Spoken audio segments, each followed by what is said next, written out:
Alors, je suis référente depuis 20 ans à l'aide sociale à l'enfance. Et durant ces 20 années, j'ai eu la chance d'accompagner sur leur chemin de vie de nombreux jeunes et leurs familles. Malgré mon engagement professionnel, car je suis éducatrice dans l'âme, il m'est arrivé parfois de douter de moi, de douter de mon engagement, de la légitimité de mes émotions dans ce travail de fourmi. Il y a quelques années, donc en fait j'ai fait un tri dans les situations et celle que je vais vous présenter, en fait, le jeune, je l'ai nommé Julien.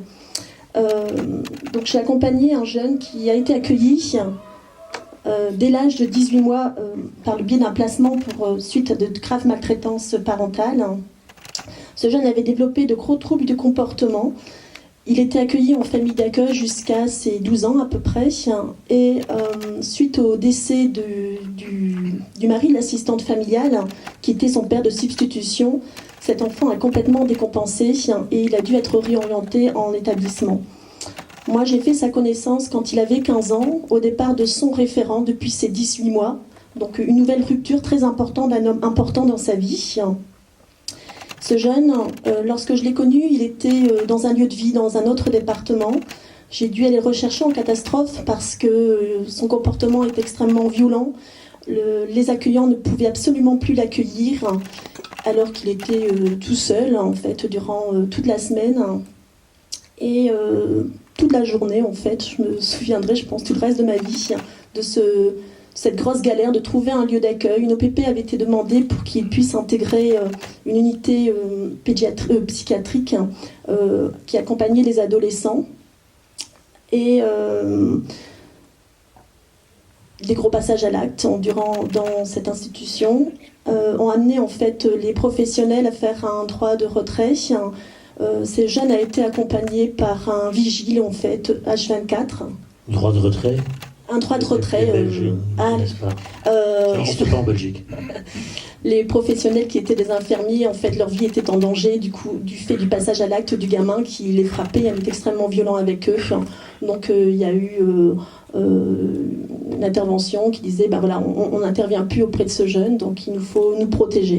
Donc un vigile a été nommé H24.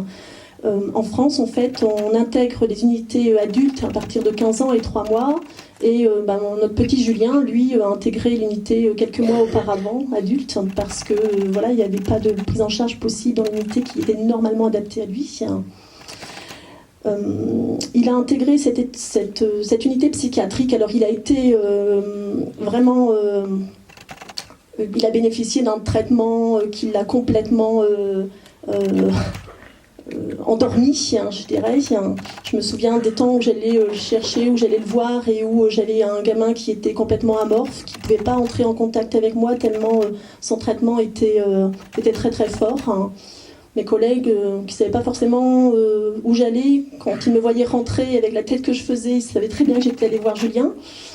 Et puis, je voulais à tout prix sortir ce gamin en fait, de la psychiatrie. Il m'a fallu 2 ans. Il m'a fallu 2 ans et je remercie en fait les Belges parce que la qualité en fait des interventions chez vous, il y a vraiment de très grande qualité et nos gamins qui sont les plus en difficulté en fait sont chez vous. Et je sollicite une fois de plus en fait Luc qui m'accompagne toujours dans mes situations de galère et on trouve un lieu d'accueil. Des séjours séquentiels sont mis en place au niveau de la psychiatrie pour permettre à chacun d'avoir une petite bouffée d'oxygène. Et à l'âge de 20 ans, malgré le fait qu'on ait fait toutes les démarches inhérentes pour un accompagnement dans un établissement spécialisé pour adultes, on n'a pas trouvé de place. Donc le jour de ses 20 ans, ce jeune adulte a intégré l'unité psychiatrique locale chez nous. Ce fut pour moi véritablement quelque chose d'extrêmement douloureux. Ce jour-là, nous avions une réunion d'équipe. On fait toujours un tour de table pour savoir dans quel état d'esprit on se trouve. Et quand arrive mon tour, moi je fais part de mes émotions, vraiment de la peine que j'avais de savoir que le jour de ses 20 ans, ce gamin intégrait un établissement psychiatrique. Je ne sais pas quand est-ce qu'il allait en sortir. Et là, ma responsable de service m'arrête en me disant stop Sylvie, vous vous égarez, vous n'êtes plus professionnelle. Donc je lui dis que je suis absolument pas d'accord avec elle, que j'ai le droit d'être émue, d'être touchée par un gamin qui vit quelque chose d'extrêmement compliqué aujourd'hui, qui peut-être fera toute sa vie en psychiatrie parce que l'enfermement est quelque chose de terrible. Et je m'oppose un peu à ce qu'elle me dit. Mes collègues ne me soutiennent absolument pas. Donc après, je m'écrase sur toute la com. Et je suis convoquée, bien sûr, par la suite, pour le fait d'avoir contesté en fait les propos de ma responsable. J'ai ensuite... Du coup, là, je ne sais plus où je suis.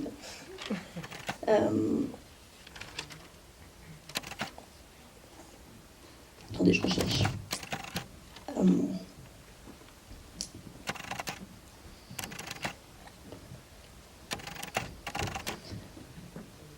Donc voilà, donc j'avais beaucoup d'émotions, de colère, de notre incapacité à répondre à un besoin, à une situation de déstress, de se dire qu'en fait que ce gamin qui est pris en charge par nos services de ses 18 mois à ses 20 ans, on n'a pas été en capacité de l'accompagner. Et c'était vraiment pour moi vraiment très très très compliqué. Face à un tel comportement, j'ai ressenti pour la première fois de ma carrière un sentiment d'impuissance énorme, mais aussi un grand questionnement sur mon investissement professionnel. Quand tu es pro, tu n'as pas le droit de ressentir la souffrance du jeune. Tu n'as pas le droit d'avoir de la peine. Tu n'as pas le droit de t'engager émotionnellement. Un regard sur ma pratique qui vient complètement me déstabiliser. C'est là qu'une fois de plus, je fais appel à une personne qui m'est très chère, à mon cœur de professionnel. Il y a 20 ans, j'ai eu la chance de croiser en fait sa route lors d'un suivi d'un jeune. Depuis, en fait, on entretient une relation amicale qui s'est instaurée, ainsi qu'un profond respect. Cette personne qui me permet d'être aujourd'hui devant vous, elle m'a aiguillée, elle m'a rassurée. Elle m'a dit « Non, Sylvie, tu ne te trompes pas ». Comme aujourd'hui, il avait organisé en fait un colloque sur la relation d'aide. Alors j'ai pris une journée de congé, je me suis payé mon colloque. Et j'ai écouté les témoignages de ces professionnels avertis, de ces thérapeutes, qui pour la plupart en fait m'ont rassurée. Ils m'ont permis de continuer, de croire en moi, en ce que je faisais pour mes gamins, parce que je les appelle mes gamins, de m'investir à 200% à leur côté. Aujourd'hui, ça fait 20 ans que je suis référente enfance, et ceci c'est en grande partie grâce à vous, Luc. Je vous remercie beaucoup de m'aiguiller, de me rassurer presque au quotidien, de m'accompagner dans mes décisions, de m'avoir permis de garder le cap sur mon application professionnelle et surtout d'avoir légitimé mon engagement émotionnel au quotidien. Car c'est ce qui fait que je suis une bonne professionnelle. C'est en grande partie, pour moi, l'amour que j'ai pour mon travail, mais surtout celui que je donne à mes gamins et à leurs familles, qui nous permet à tous de grandir chaque jour. Je vous remercie.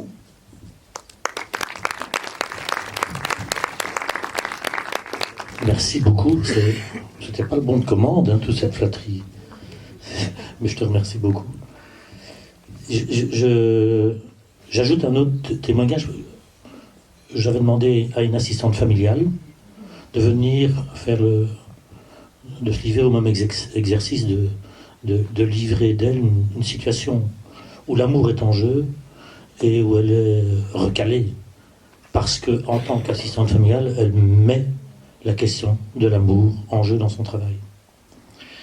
Et je dirais que l'accompagnement des professionnels de l'aide sociale à l'enfance avec les familles à travers la guidance familiale que je pratique avec Catherine et avec Leïla Zaoui qui est plus haut, auprès des familles de la protection de l'enfance, donc des familles où les enfants sont placés ou en voie de retour en famille,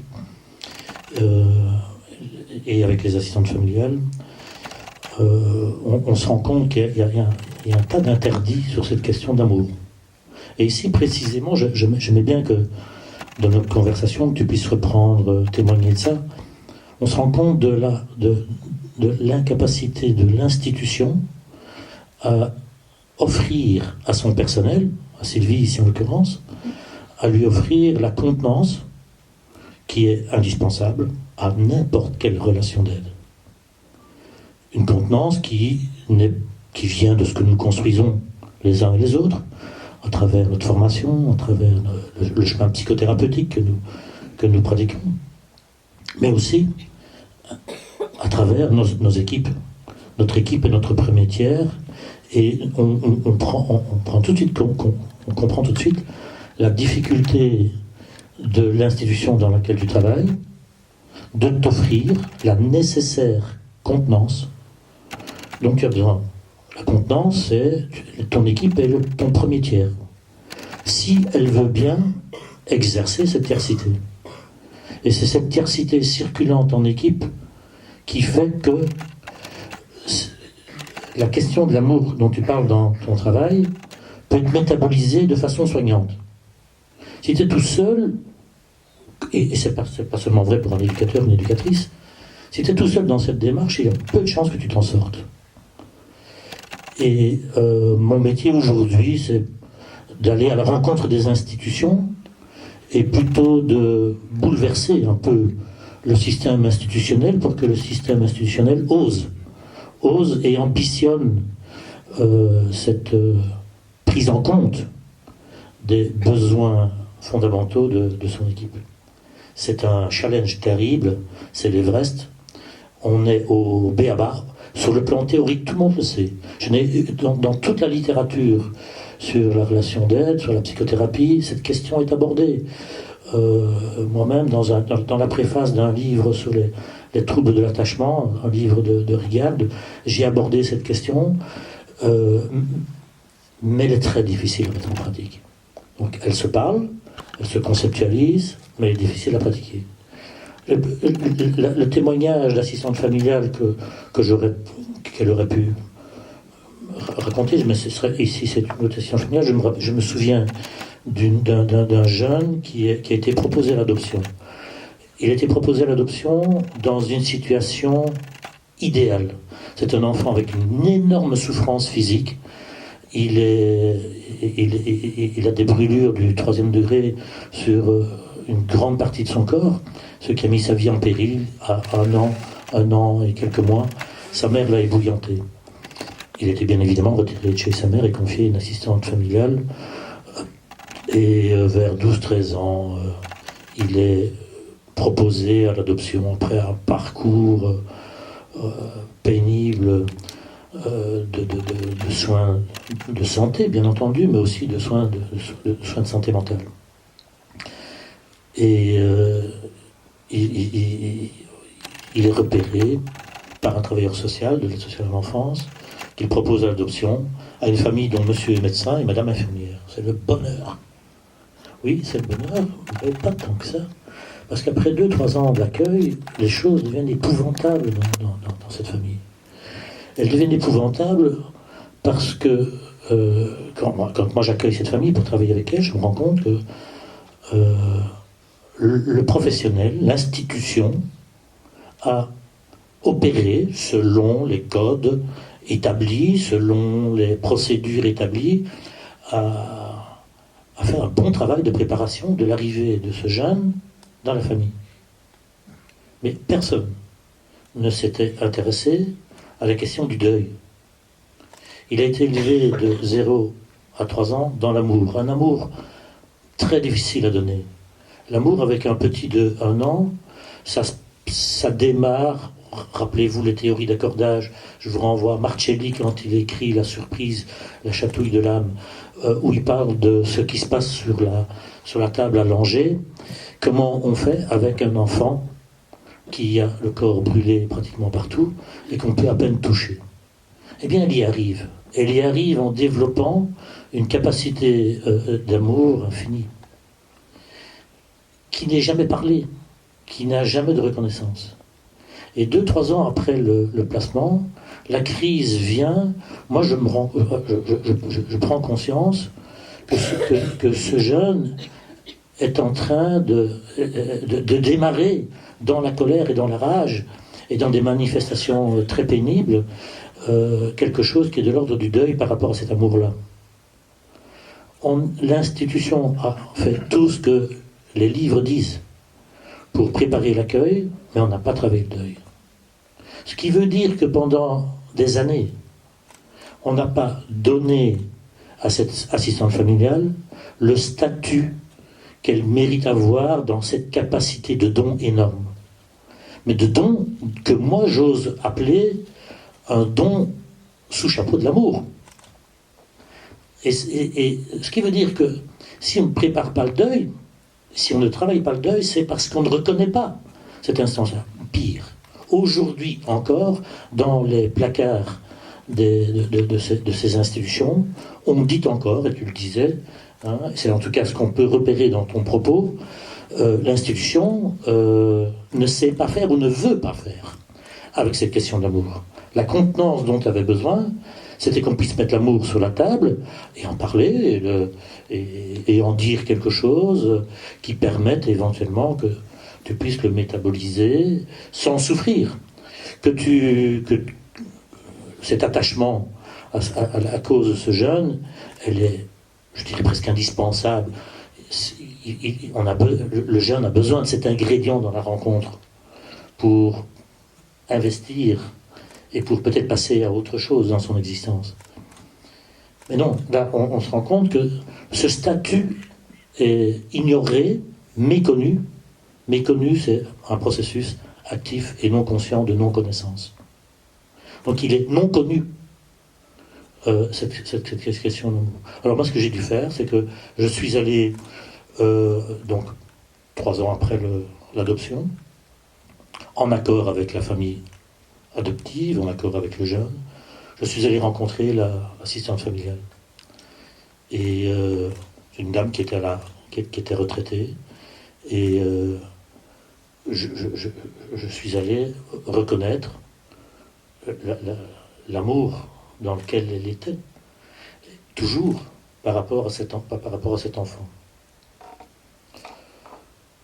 Je me souviens de lui avoir dit, je suis belge, et je me souviens de lui avoir dit, au nom de la République, je vous présente des excuses.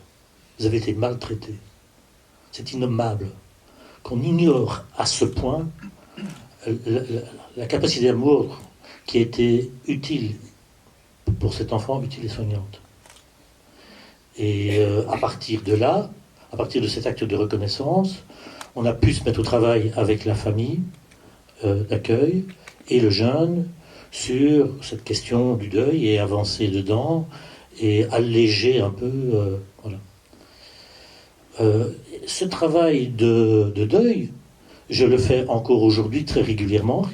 La semaine passée, je me trouvais avec une maman, ses 4 enfants et 4 assistantes familiales qui se réunissaient pour la première fois.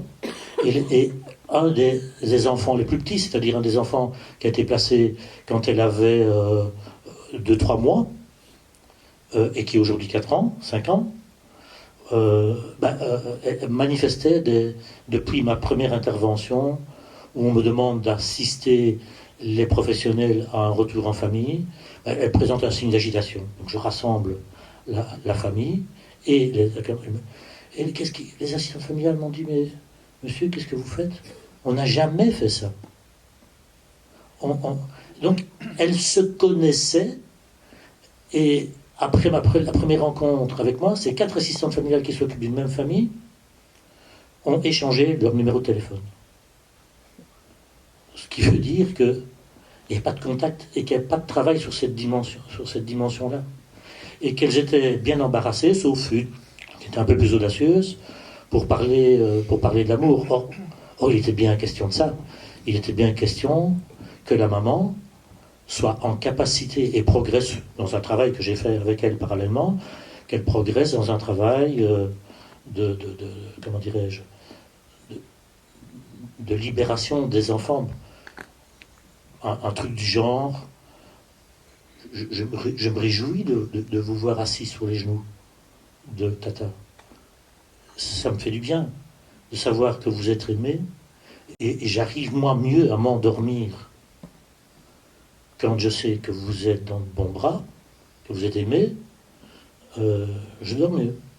Quelque chose qui, vous l'avez bien deviné, était tout à fait incapable pour cette maman jusqu'à ce travail, à savoir qu'elle était restée bloquée dans la colère, que les assistantes familiales, comme les référents sociaux, et comme moi-même à la première séance, nous étions le bras armé du scrapuleux juge qui lui a volé ses enfants. Donc c'est bien de cette question-là que nous allons parler aujourd'hui. Et je ne vais pas prendre plus de temps, parce que je vais laisser la parole à l'intervenant suivant, Wilfried, c'est toi qui interviens. Mais j'aurais aimé vous parler de choses un peu plus précises, comme la question du don, du contre-don. J'entends dans les réunions de professionnels que j'accompagne, dans les équipes que j'accompagne, j'entends qu'il est mal vu de recevoir de l'amour de la part des gens. Or, dans la compréhension que j'en ai, cette question de l'amour, la boucle, c'est peut-être le contre-don. Le contre-don qui viendrait comme un accusé de réception de l'amour. Mais on ne peut pas en parler. Ce qui met la pratique professionnelle dans un impossible. C'est Joseph Roussel qui dans un livre sur la clinique éducative, utilise le concept de l'impossible éducatif. Eh bien, nous sommes encore aujourd'hui, en 2019, dans cet impossible éducatif, où on ne donne pas à l'émotion de son travailleur social la place que l'émotion mérite comme outil de travail. C'est un bon indicateur, c'est un véritable outil de travail. Et cet outil de travail, il ne peut pas être que le tien. Il doit être mis sur la table avec les équipiers, dans la bienveillance, dans la bonne veillance, comme dit Marcelli, pour qu'on puisse en dire quelque chose qui te permette d'ajuster ton attitude au travail de l'enfant. Luc, et par rapport au témoignage de Sylvie Condit, on ne peut pas en parler. On ne peut pas en parler à qui, quand, voilà, à qui il faudrait pouvoir et comment il faudrait pouvoir en parler pour que ce soit plus, plus accepté et que ça rentre dans une normalité. Alors dans le cas du travailleur en équipe aide sociale à l'enfance, toutes les semaines, il y a au minimum une réunion qu'on appelle la réunion... Supervision. Réunion de service, mais il y a un nom plus précis, commission enfance. Et en commission enfance, je me rappelle, parce que la première fois, il y a 15-20 ans, peut-être même plus, où j'interviens comme superviseur dans une équipe enfance, la personne qui m'avait invité me dit venez à une réunion, comme ça vous ferez connaissance, vous verrez un petit peu ce qui s'y passe. Bien, ce qui s'y passait, il y avait autour d'une grande table, il y avait 3 réunions, avec un chef de service incapable d'offrir à son équipe la contenance qui permettait à l'équipe d'aborder les questions qui la touchaient le plus. Et donc, cette question sensible, elle était cachée derrière des aménagements d'horaire, des aménagements de temps de travail, d'échéanciers et de toutes les tâches utiles et nécessaires que doivent remplir. Voilà. C'est caché là derrière. Donc, par faute d'équipement du chef d'équipe enfance dans sa capacité de contenir l'émotion de ces travailleurs sociaux, on ne le fait pas. Et tout le monde est complice et tout le monde est d'accord de ne pas passer. Et je dis bien, c'est une méconnaissance, processus actif et non conscient de non-connaissance. Je ne prête pas de mauvaise intention, aucune. C'est véritablement une organisation de fuite commune, un système défensiel partagé, inconsciemment. Et c'est à ça que œuvrent les superviseurs. Voilà. Je propose d'en rester là. Je peux intervenir ? Wilfried. Merci Luc. Je vais m'autoriser à intervenir sur tes propos en proposant quelques constats simples. J'ai réagi quand tu as dit « Au nom de la République, je m'excuse ». Sommes-nous encore en République, Luc ? Je te pose la question. La République française veut que la volonté générale soit un acte républicain par excellence. Et lorsqu'on demande aux Français, simple constat historique, on demande aux Français s'ils veulent oui ou non rejoindre l'Europe, la majorité dit non et on rejoint quand même l'Europe, à partir de ce moment-là, on n'est plus en République. Appelons ça plutôt la démocratie libérale, si tu es d'accord. Et la culture de la démocratie libérale est une culture du contrôle de la séparation. Ce que tu dis là relève aussi de questions politiques et culturelles. Voilà. Et je voulais intervenir à ce titre. Ça excède le cadre de l'institution. Là, on est plutôt dans des problèmes politiques et culturels. Il s'agit de faire en sorte, comme le dit Franck Lepage, que l'amour perçu comme dangereux soient écartés de la vie institutionnelle, parce que quand il y a de l'amour, il y a potentiellement un syndicat qui peut se former. Et Lepage le dit très bien, évitons les syndicats. Soyons des atomes individualistes professionnels à ne compter que sur soi. Comme ça, on est bien dans le mouvement politique libéral. Voilà, je voulais réagir sur les excuses, alors au nom d'une République qui malheureusement est un peu fantomatique aujourd'hui.